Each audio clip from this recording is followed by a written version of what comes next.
It can feel good lounging around and doing nothing, sometimes too good. Whether it's to avoid work or escape physical activity, we've all had those days. But why are some people way lazier than others? Is there a couch potato gene that causes lazy behavior?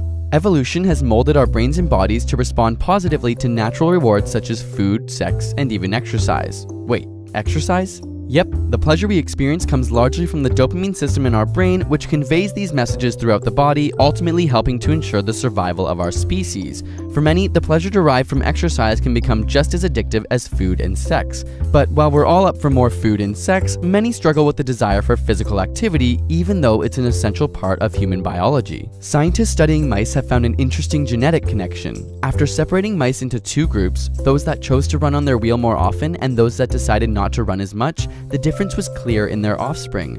After 10 generations, the running mice would run on their wheels 75% more often than the other group, and by 16 generations, they were running 7 miles a day as opposed to the average 4 miles. It seemed their motivation for physical activity was genetic. We all inherit genes from our parents that play a key role in the development of our brains, and these genes can make some literally crave activity. In fact, the brains of the running mice had larger dopamine systems and regions that deal with motivation and reward. They needed activity, otherwise their brains would react similar to a drug-addicted rodent when deprived of cocaine or nicotine. They were genetically addicted to running. We also inherit genes responsible for our other traits, from impulsivity to procrastination to work ethic and straight-up laziness. And it turns out our physical laziness may be linked to a couch potato gene, or rather, a mutation in a normal gene which regulates activity levels.